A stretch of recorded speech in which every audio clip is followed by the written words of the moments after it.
Good morning students. आज अपने बहुत ही रोचक और प्रतियोगी परीक्षाओं के लिए बहुत ही महत्वपूर्ण एक नए टॉपिक के बारे में चर्चा करने जा रहे हैं। आज का हमारा जो टॉपिक है उसके अंदर अपने बात करेंगे वायुमंडल या एटमॉस्फेयर के बारे में। खूब बार क्वेश्चन आते हैं, प्रत्येक प्रतियोगी परीक्षा में कंपटीशन के अंदर क्वेश्चन आते हैं और 11th क्लास ज्योग्राफी के अंदर भी ये टॉपिक है, जनरल साइंस का भी महत्वपूर्ण टॉपिक है। तो अपने बात करेंगे वायुमंडल के अंदर। वायुमंडल की अगर बात करें तो नाम से ही क्लियर है, वायुमंडल। अर्थ की अगर बात करें, वायु और मंडल यानी वायु के आवरण को या वायु के घेरे को वायुमंडल कहते हैं। यानी वर्ड टू वर्ड उत्तर दें तो वायुमंडल, मंडल का मतलब घेरा या आवरण, वायु के घेरे को या वायु के आवरण को वायुमंडल कहते हैं। और ज्यादा डिफाइन करें अच्छे से तो धरातल के चारों ओर उपस्थित, हमारी जो अर्थ है, पृथ्वी है, उसके चारों ओर उपस्थित वायु के आवरण को या धरातल के चारों ओर उपस्थित वायु के घेरे को वायुमंडल कहते हैं। क्वेश्चन पूछ लिया जाता है, वायुमंडल की उपस्थिति का कारण बताओ। धरातल के चारों ओर वायुमंडल क्यों उपस्थित है? उत्तर देंगे, पृथ्वी के गुरुत्वाकर्षण बल के कारण। यानी पृथ्वी के गुरुत्वाकर्षण बल के कारण जो वायु है वो धरातल के साथ में आबद्ध है, संबद्ध है, या धरातल से अपने कह सकते हैं चिपकी हुई है, बंधी हुई है। यानी पृथ्वी के गुरुत्वीय बल या गुरुत्वाकर्षण बल, गुरुत्वाकर्षण शक्ति के कारण ये जो वायु है वो पृथ्वी के साथ, धरातल के साथ जुड़ी हुई है। तो धरातल पर वायुमंडल की उपस्थिति का कारण पृथ्वी का गुरुत्वाकर्षण बल है। यहाँ कई बार एक क्वेश्चन और पूछा गया है, सामान्य क्वेश्चन जनरल साइंस के रूप में, वायु क्या है? वायुमंडल तो पढ़ रहे हैं, लेकिन वायु क्या है? उत्तर देंगे, वायु गैसों का मिश्रण है। वायु किसे कहते हैं? गैसों का मिश्रण है। यानी मिक्सचर ऑफ गैसेस जो है वो क्या कहलाता है? एयर कहलाती है, वायु कहलाती है। और ये जो मिश्रण है वो किस प्रकार का है? तो उत्तर देंगे, विषमांगी मिश्रण है। यानी वायु समांगी मिश्रण नहीं है। किस प्रकार का मिश्रण है? विषमांगी मिश्रण है। समांगी मिश्रण, विषमांगी मिश्रण, विषमांगी मिश्रण का मतलब हर स्थान पर वायु की जो गैसेस की जो मात्रा है वो अलग अलग है, समान नहीं है। तो वायु जो है वो गैसों का एक प्रकार का विषमांगी मिश्रण है। बात करते हैं आगे इसी टॉपिक में, वायुमंडल का संगठन या कंपोजिशन ऑफ एटमॉस्फेयर। वायुमंडल के संगठन की बात करें तो वायुमंडल के मेनली दो घटक हैं, नंबर 1 गैसें और नंबर 2 धूल के कण। यानी हमारा वायुमंडल दो घटकों से मिलकर बना है, नंबर 1 गैसेस और नंबर 2 डस्ट पार्टिकल, धूल के कण। यानी वायुमंडल का निर्माण विभिन्न प्रकार की गैसों और धूल के कणों के मिलने से हुआ है। तो ये दो घटक हुए। गैसों के अंदर क्या क्या इंपॉर्टेंट बात है तो अपने बात करते हैं। सबसे पहले नंबर पर अपने बात करते हैं नाइट्रोजन गैस। नाइट्रोजन गैस की अगर बात करें, नाइट्रोजन को सिंबल N2 से लिखा जाता है। नाइट्रोजन का सिंबल N2 है, N2 से लिखा जाता है। और वायुमंडल में सबसे ज्यादा मात्रा में मिलने वाली गैस, संपूर्ण वायुमंडल में सर्वाधिक मात्रा में मिलने वाली गैस कौन सी है? तो उत्तर देंगे नाइट्रोजन गैस। 78.08%। कितने प्रतिशत भाग नाइट्रोजन पाई जाती है? तो सबसे ज्यादा मात्रा में मिलने वाली गैस है 78.08%। कई बार क्वेश्चन पूछा गया है। उपयोग की अगर बात करें तो नाइट्रोजन का उपयोग प्रोटीन संश्लेषण के अंदर और प्लांट्स ग्रोथ के अंदर, पौधों की वृद्धि में सहायक है नाइट्रोजन। प्रोटीन सिंथेसिस का मतलब, प्रोटीन संश्लेषण का मतलब प्रोटीन निर्माण में सहायक। यानी प्रोटीन जो है अपने जनरल साइंस में पढ़ते हैं, एमिनो एसिड से मिलकर बने होते हैं, एमिनो एसिड होते हैं। और इन एमिनो एसिड के निर्माण के लिए कौन से एलिमेंट या कौन से तत्व की आवश्यकता होती है? अपने उत्तर देंगे नाइट्रोजन। यानी प्रोटीन संश्लेषण में सहायक है और पौधों की वृद्धि को प्रभावित करती है। यदि प्लांट्स के अंदर या क्रॉप्स के अंदर नाइट्रोजन की कमी है तो ऐसे प्लांट्स जो हैं वो ग्रो नहीं करेंगे, वृद्धि नहीं करेंगे, उनकी वृद्धि रुक जाएगी। तो उनकी पूर्ति के लिए हमें नाइट्रोजन की आवश्यकता होगी। तो पौधों की वृद्धि में भी सहायक है, प्रोटीन संश्लेषण में उपयोगी है। एक और इंपॉर्टेंट यूज, खाने की जो पैकेट है, फूड पैकेट, उनके अंदर भी नाइट्रोजन गैस भरी जाती है। क्यों भरी जाती है? भोजन को लंबे समय तक सुरक्षित रखने के लिए। आपने कुरकुरे, चिप्स वगैरह के पैकेट देखे होंगे, खूब सारी उसके अंदर गैसेस भरी होती हैं। कुरकुरे कम निकलते हैं और गैसेस ज़्यादा होती हैं। तो वो जो गैस है वो नाइट्रोजन गैस भरी होती है। क्यों भरते हैं? ताकि खाने योग्य जो सामग्री है वो लंबे समय तक सुरक्षित रहे। अब क्वेश्चन ये भी है, उसमें ऑक्सीजन क्यों नहीं भर देते, नाइट्रोजन क्यों भरते हैं? तो उत्तर देंगे नाइट्रोजन कम क्रियाशील गैस है, ऑक्सीजन के मुकाबले बहुत कम क्रियाशील गैस है और वो खाने योग्य पदार्थों के साथ किसी प्रकार की कोई रिएक्शन नहीं करती और उनको लंबे समय तक खराब होने से बचाए रखती है। ऑक्सीजन भर देते तो ऑक्सीकरण कर देता, जैसे ही ऑक्सीजन भरते तो ऑक्सीजन क्या करती, उस फूड मटेरियल के साथ ऑक्सीडेशन करके उसका ऑक्सीकरण कर देती और वस्तुएं खराब हो जाती। तो इसका मतलब खाने योग्य सामग्री को लंबे समय तक सुरक्षित रखने के लिए या फूड मटेरियल के प्रिजर्वेशन के अंदर कौन सी गैस का प्रयोग किया जाता है? नाइट्रोजन का। तो 3 यूजेस पढ़े, प्रोटीन सिंथेसिस के अंदर यूजेस, प्लांट्स ग्रोथ के अंदर इंपॉर्टेंट, और फूड पैकेट के अंदर, फूड पैकेट के प्रिजर्वेशन के अंदर या खाने युक्त पदार्थों के पैकेट में भरे जाने के रूप में कौन सी गैस का प्रयोग करेंगे? नाइट्रोजन का। तो ये तो बात थी नाइट्रोजन की। सेकंड नंबर पर नाइट्रोजन के बाद वायुमंडल में सबसे ज्यादा मात्रा में पाई जाने वाली गैस, उत्तर देंगे ऑक्सीजन गैस। वायुमंडल में दूसरी सर्वाधिक मात्रा में मिलने वाली गैस कौन सी है? ऑक्सीजन। कितने परसेंट है? खूब बार आता है, सीधा याद रखो, लगभग 21% या 20.95%, 20.95% या लगभग 21%।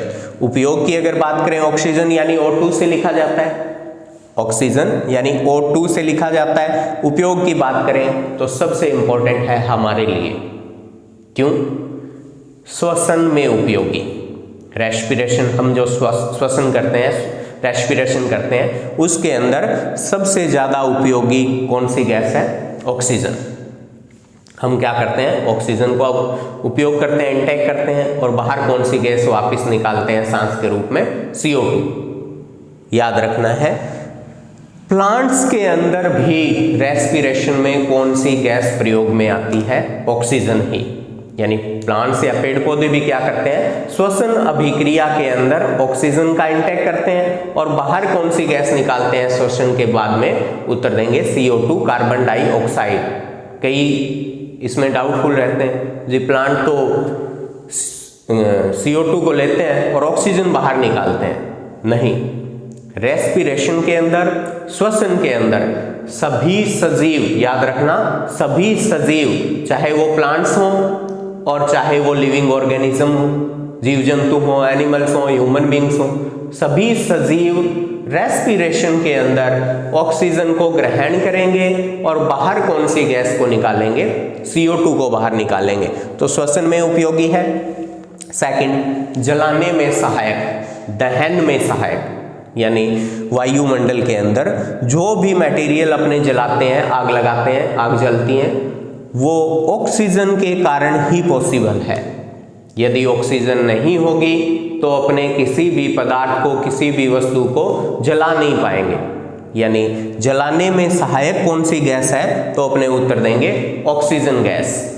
आपने छोटी क्लासेस के अंदर एक प्रयोग भी पढ़ा होगा। एक अपने कोई बीकर लेते हैं, उसके अंदर जलती हुई कैंडल रख देते हैं और जैसे ही इस कैंडल के ऊपर, जलती हुई कैंडल के ऊपर, इस बीकर के ऊपर जैसे ही अपने कोई कांच की स्लैब रख देते हैं, जैसे ही स्लैब रखते हैं उसके साथ ही ये कैंडल क्या हो जाती है? जलना बंद कर देती है। क्यों बंद कर देती है? क्योंकि अब इस कैंडल को, अब इस जलती हुई कैंडल को ऑक्सीजन मिलना बंद हो जाती है। और हमें पता है ऑक्सीजन की अनुपस्थिति के अंदर ऑक्सीजन की एब्सेंस के अंदर कोई भी पदार्थ जल नहीं सकता। तो आग जलाने में सहायक कौन सी गैस है? ऑक्सीजन। खुद नहीं जलती है, ध्यान रखना है, खुद नहीं जलती है लेकिन जलाने में सहायक है। तो ये तो बात की सेकंड नंबर पर वायुमंडल में दूसरी सर्वाधिक मात्रा में 20.95% मात्रा में पाई जाने वाली गैस की O2 के बारे में। दो उपयोग हमने पढ़े, रेस्पिरेशन के अंदर उपयोगी है, जलाने में सहायक है। नंबर थर्ड पे अपने बात करते हैं ऑर्गन। वायुमंडल में तीसरी सर्वाधिक मात्रा में मिलने वाली गैस आर्गन, AR सिंबल से लिखा जाता है। और कितने प्रतिशत मात्रा है वायुमंडल में? 0.93%, 0.93% मात्रा पाई जाती है वायुमंडल में। नाइट्रोजन ऑक्सीजन के बाद तीसरे नंबर पर सबसे ज्यादा मात्रा में मिलने वाली गैस। उपयोग की अगर बात करें तो ये निष्क्रिय गैस है, यानी शून्य समूह की गैस है। जीरो ग्रुप एलिमेंट भी इसे कहा जाता है। इंपॉर्टेंट है, जीरो ग्रुप एलिमेंट क्या होते हैं? तो सीधा याद रखो, 18वें अपने पीरियोडिक टेबल के अंदर, आवर्त सारणी के अंदर 18वें समूह के अंदर, 18वें ग्रुप के अंदर या 18वें समूह के अंदर जो भी एलिमेंट रखे गए हैं वो सभी जीरो ग्रुप एलिमेंट, शून्य समूह की गैसेस, या उन्हें उत्कृष्ट गैसेस, नोबल गैसेस कहा जाता है। उत्कृष्ट गैसें या नोबल गैसेस कहा जाता है।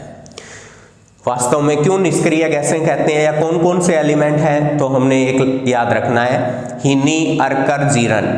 ही से helium, He helium, Ne neon, Ar से आर्गन जिसकी अपने बात कर रहे हैं, Kr यानी क्रिप्टोन, Xe जिनोन और Rn रेडोन। याद रखना है, रेडोन को छोड़कर सभी जो helium, neon, argon, krypton, xenon है, ये सभी वायुमंडल में गैसीय फॉर्म में पाए जाते हैं, गैसीय अवस्था में, गैसों के रूप में पाए जाते हैं। रेडोन गैसीय अवस्था में नहीं पाया जाता। और ये सब के सब एलिमेंट है कौन से ग्रुप के, कौन से समूह के एलिमेंट है? 18वें समूह के एलिमेंट है। और इन्हें जीरो ग्रुप एलिमेंट, शून्य समूह के तत्व, निष्क्रिय या नोबल गैसेस के नाम से जाना जाता है। अब निष्क्रिय गैस है तो उपयोग क्या होगा? तो याद रखना है, कई बार क्वेश्चन पूछा गया है, ट्यूबलाइट निर्माण उद्योग के अंदर, ट्यूबलाइट निर्माण उद्योग में किसका प्रयोग किया जाता है? उत्तर देंगे आर्गन का प्रयोग किया जाता है। नंबर 4 पे CO2 या कार्बन डाइऑक्साइड, CO2 या कार्बन डाइऑक्साइड की बात करें, वायुमंडल में इसकी प्रतिशत मात्रा 0.038%, 0.038% पाई जाती है। इंपॉर्टेंट बात, प्रकाश संश्लेषण में उपयोगी, सबसे महत्वपूर्ण अगर इसकी यूजेस की बात करें तो सबसे अच्छा उपयोग फोटोसिंथेसिस के अंदर उपयोगी है। प्रकाश संश्लेषण नाम से क्लियर है, प्रकाश का मतलब प्रकाश की उपस्थिति में, संश्लेषण का मतलब निर्माण होना। यानी पेड़ पौधे क्या करते हैं? प्रकाश की उपस्थिति में अपने भोजन का निर्माण जो करते हैं उस प्रक्रिया को फोटोसिंथेसिस या प्रकाश संश्लेषण की प्रक्रिया कहते हैं। और इस दौरान, इस प्रक्रिया में पेड़ पौधे कौन सी गैस का प्रयोग करते हैं? तो अपने उत्तर देंगे CO2 का। सेकंड उपयोग, आग बुझाने में सहायक। जहां ऑक्सीजन की बात की थी, आग जलाने में सहायक है, वहीं CO2 किस रूप में काम में आती है? आग बुझाने में सहायक। यानी जहां भी आग लगी है, अगर आग बुझानी है तो हम कौन सी गैस का उपयोग करेंगे? CO2 का। कैसे बुझ जाएगी? क्योंकि ये भारी गैस है, ऑक्सीजन के मुकाबले CO2 क्या है? भारी गैस है। और भारी होने के कारण जो जलता हुआ मटेरियल है उसके चारों ओर एक कंबल के रूप में, एक लेयर के रूप में, एक परत के रूप में बिछ जाती है। और जैसे ही इस जलते हुए मटेरियल के ऊपर एक कंबल या एक आवरण बनता है CO2 का, तो इस जलते हुए मटेरियल से ऑक्सीजन है उसका संबंध कट जाता है, ऑक्सीजन इससे दूर हो जाती है। जैसे ही ऑक्सीजन और इस जलते हुए पदार्थ के बीच में CO2 की परत आ जाती है तो इस जलते हुए मटेरियल को ऑक्सीजन नहीं मिल पाती, और ऑक्सीजन नहीं मिलने से ये जलता हुआ पदार्थ है, वो आग है, वो क्या हो जाती है? बुझ जाती है। तो इसका मतलब आग बुझाने में सहायक है CO2 गैस। और तीसरा उपयोग, ग्लोबल वार्मिंग के लिए उत्तरदायी। वैश्विक उष्णता, ग्लोबल वार्मिंग का मतलब वैश्विक उष्णता के लिए उत्तरदायी गैस कौन सी मानी जाती है, सबसे ज्यादा रिस्पॉन्सिबल गैस कौन सी मानी जाती है, CO2। क्या होता है ग्लोबल वार्मिंग? ग्लोब का मतलब पूरा विश्व, वार्म का मतलब गर्म होना, यानी लगातार CO2 की मात्रा बढ़ने के कारण धरातल के ऊपर इस लेवल से ज्यादा अगर CO2 होती जाती है, CO2 की मात्रा बढ़ने के कारण संपूर्ण विश्व का तापमान लगातार बढ़ता जाता है। इसी घटना को ग्लोबल वार्मिंग की घटना कहते हैं। एक्चुअल में क्यों होता है? तो सीधी सी बात है, जो CO2 है हमने पढ़ा भारी गैस होती है, और CO2 की एक और विशेषता है, CO2 क्या करती है, सूर्य से आने वाले प्रकाश को, इधर देख लेते हैं अपने, CO2 क्या करती है, सूर्य से आने वाले प्रकाश के लिए पारगम्य है, पारभाषी है, या इनको सूर्य से आने वाली जो विकिरणें हैं ये तो CO2 में से होकर पृथ्वी तक पहुंच जाती हैं, लेकिन पार्थिव विकिरणें जो शाम के समय पृथ्वी अपनी ऊष्मा बाहर निकालती है वायुमंडल में, इन्हें पार्थिव विकिरणें कहते हैं। और ये जो ऊष्मा है पृथ्वी की, पार्थिव विकिरणें हैं, इनके लिए ये जो CO2 का लेयर है ये किस प्रकार का है, अपारगम्य है। ये पार्थिव विकिरणें इस CO2 के लेवल को क्रॉस नहीं कर पाती हैं, क्रॉस नहीं करेंगी तो CO2 वापस यहाँ से पृथ्वी की ओर लौट आती है, और लगातार ये जो पार्थिव विकिरणें निकलने से पृथ्वी ठंडी होनी चाहिए थी, धरातल का तापमान कम होना चाहिए था, वापस लौट आने के कारण तापमान क्या होता जाता है, बढ़ता जाता है, और इसी घटना को अपने ग्लोबल वार्मिंग की घटना कहते हैं।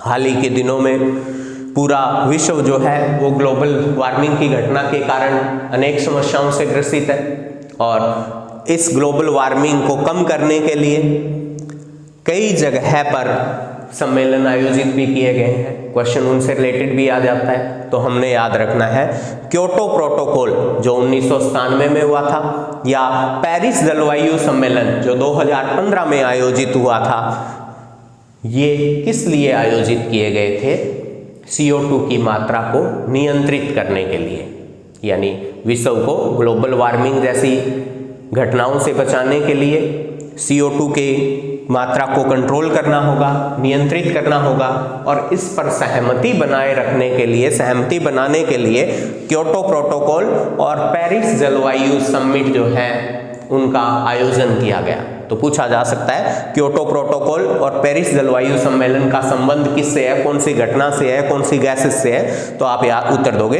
ग्लोबल वार्मिंग से है, और ग्लोबल वार्मिंग का संबंध हमें पता है कौन सी गैस जिम्मेवार है इसके लिए, CO2, मुख्य रूप से कार्बन डाइऑक्साइड। ऐसे ही और भी क्वेश्चन देखेंगे अपने, जैसे मॉन्ट्रियल प्रोटोकॉल का पूछा जाता है, इसी टॉपिक के अंदर वायुमंडल वाले टॉपिक में आगे पढ़ेंगे, ओजोन लेयर के अंदर मॉन्ट्रियल प्रोटोकॉल का संबंध। तो यहाँ हम याद रखेंगे CO2 0.038%, CO2 प्रकाश संश्लेषण में उपयोगी है, आग बुझाने में सहायक है, और ग्लोबल वार्मिंग की घटना के लिए जिम्मेदार गैस कौन सी है, तो उत्तर देंगे CO2।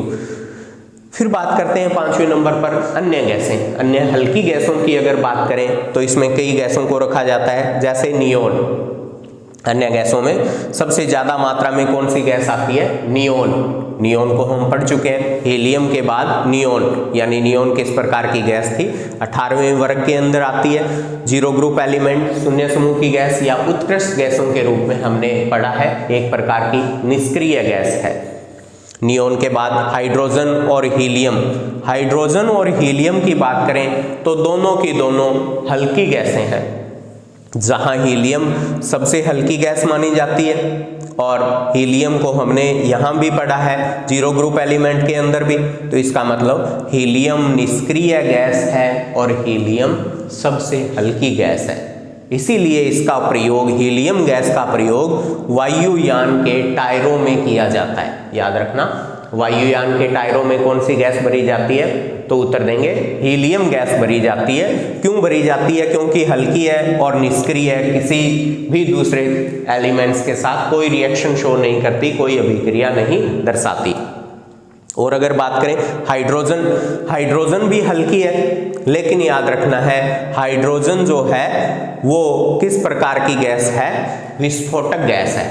हाइड्रोजन हल्की गैस है लेकिन स्वयं विस्फोट के साथ जलती है, स्वयं विस्फोट के साथ जलती है, इसलिए हाइड्रोजन गैस का प्रयोग वायुयान के टायरों में अपने नहीं कर सकते। लेकिन ध्यान रखना है हाइड्रोजन और हीलियम दोनों जो गैसेस हैं वो सूर्य का अधिकांश भाग बनाती हैं। सूर्य का अधिकांश भाग है वो किससे मिलकर बना है, हाइड्रोजन और हीलियम जैसे हल्के तत्वों से। और जो भी हाइड्रोजन और हीलियम जैसे हल्के तत्व हैं इनमें नाभिकीय संलयन अभिक्रिया पाई जाती है, नाभिकीय संलयन अभिक्रिया। तो सूर्य के अंदर ऊर्जा का स्रोत है वो कौन सी अभिक्रिया होता है, नाभिकीय विखंडन या नाभिकीय संलयन। तो उत्तर देंगे सूर्य में ऊर्जा का जो स्रोत है वो नाभिकीय संलयन अभिक्रिया होती है, यानी वहां हाइड्रोजन और हीलियम जैसे हल्के नाभिक, दो या दो से अधिक हल्के नाभिक आपस में जुड़ते हैं। संलयन का मतलब ही जुड़ना है, विखंडन का मतलब टूटना है। तो दो या दो से अधिक हल्के नाभिक आपस में संलयित होकर आपस में जुड़कर एक भारी नाभिक का निर्माण करते हैं और साथ में बहुत ज्यादा मात्रा में ऊर्जा निकलती है। उसी ऊर्जा को नाभिकीय संलयन अभिक्रिया या नाभिकीय संलयन ऊर्जा के नाम से जानते हैं। और यही ऊर्जा सूर्य के अंदर, सूर्य की ऊर्जा का मुख्य सोर्स क्या है, नाभिकीय संलयन क्रिया। सेम ऐसा ही क्वेश्चन हाइड्रोजन से रिलेटेड एक और पूछा जाता है, हाइड्रोजन बम का। हाइड्रोजन बम जो है वो भी नाभिकीय संलयन क्रिया पर आधारित है। परमाणु बम नाभिकीय विखंडन क्रिया पर आधारित और हाइड्रोजन बम नाभिकीय संलयन क्रिया पर आधारित। याद रखना है हाइड्रोजन बम परमाणु बम की अपेक्षा ज्यादा विनाशकारी है, ज्यादा नुकसानदायक है। क्यों है, क्योंकि ये नाभिकीय संलयन क्रिया पर आधारित है और इसमें ऊर्जा लगातार अनुवर्त रूप से बनती जाती है, उसका मान बढ़ता जाता है। तो ये तो बात थी हाइड्रोजन और हीलियम जैसी गैसों की। हीलियम का एक उपयोग और भी पूछा जाता है, गोताखोर जो है पानी के अंदर जब भी जाते हैं गोताखोर, वो क्या करते हैं, ऑक्सीजन के सिलेंडर अपने साथ लेके जाते हैं, जल में उतरते हैं, गहराई में समुद्र में उतरते हैं तो जल ऑक्सीजन के सिलेंडर साथ में ले जाते हैं। उसमें कौन सी गैसों की कुछ मात्रा मिक्स होती है, तो उत्तर देंगे ऑक्सीजन के साथ हीलियम जैसी हल्की गैस और कुछ मात्रा में नाइट्रोजन गैस का भी मिश्रण होता है। तो हीलियम का प्रयोग वहां भी होता है, गोताखोर भी ऑक्सीजन सिलेंडरों के अंदर कौन सी गैस को भरकर ले जाते हैं साथ में मिक्स करके, हीलियम का। तो ये तो बात थी गैसेस की। गैसेस के बाद दूसरे घटक के रूप में अपने बात करते हैं वायुमंडल के अंदर डस्ट पार्टिकल या धूल के कण। देखे हैं वायुमंडल के अंदर हमने सभी ने धूल के कणों, नहीं देखे तो आपने एक काम करना है, सामान्य हमें हमारे आसपास का जो वातावरण है वायुमंडल है वो बिल्कुल साफ दिखाई देता है, लेकिन यदि अपने एक कमरे के अंदर, बंद कमरे के अंदर बैठे हैं और रोशनदान से सनलाइट अगर अंदर आ रही है, एक बीम के रूप में, किरण पुंज के रूप में अगर लाइट अंदर आ रही है, तो हम साइड से जैसे ही उस किरण पुंज को या बीम को देखेंगे तो उसमें हमें असंख्य पार्टिकल्स या कण, डस्ट पार्टिकल हमें तैरते हुए, हिलते डुलते दिखेंगे। तो इसका मतलब हमारे चारों ओर असंख्य मात्रा के अंदर डस्ट पार्टिकल होते हैं, धूल मिट्टी के कण, राख के कण, कालिख वगैरह होती हैं। और ये जो डस्ट पार्टिकल हैं ये एरोसोल प्रकृति के होते हैं। एरोसोल का मतलब आर्द्रताग्राही होते हैं, यानी ये नमी को सोख लेते हैं, नमी को एब्जॉर्ब कर लेते हैं, ह्यूमिडिटी रिसेप्टर होते हैं, आर्द्रताग्राही होते हैं। और इसी गुण के कारण ये डस्ट पार्टिकल बादल निर्माण में सहायक है, यानी वायुमंडल के अंदर धूल के कण भी महत्वपूर्ण है। क्यों महत्वपूर्ण है? क्योंकि इनके बिना बादल निर्माण नहीं होगा। बादल कैसे बनते हैं हमने पढ़ा है, जो समुद्र की जल वाष्प है, समुद्र का जल है, भाप बनकर ऊपर उठता है और ऊंचाई के अंदर, बहुत ज्यादा ऊंचाई के ऊपर जो धूल मिट्टी के कण है, उन धूल मिट्टी के कणों के ऊपर ये जो जल वाष्प है वो जाकर इन धूल मिट्टी के कणों के चारों ओर इस प्रकार संघनित हो जाती है। धूल मिट्टी के कणों के ऊपर ये जो जल वाष्प थी, कम तापमान के कारण इसका संघनन हो जाता है, संघनित हो जाती है और धीरे धीरे ये जो जल वाष्प की छोटी छोटी बूंदें हैं ये क्या करती हैं, एक आपस में मिलकर बड़ी बूंदों का निर्माण कर लेती हैं और अब ये जो डस्ट पार्टिकल जो चारों ओर से जल वाष्प से इस प्रकार जल वाष्प पानी की छोटी छोटी बूंदों से घिरे हुए हैं, अब ये किस रूप में जाने जाते हैं? बादल के रूप में। तो सीधी सी बात, क्लाउड फॉर्मेशन या बादल निर्माण के अंदर किसकी महत्वपूर्ण भूमिका है? धूल के कणों की।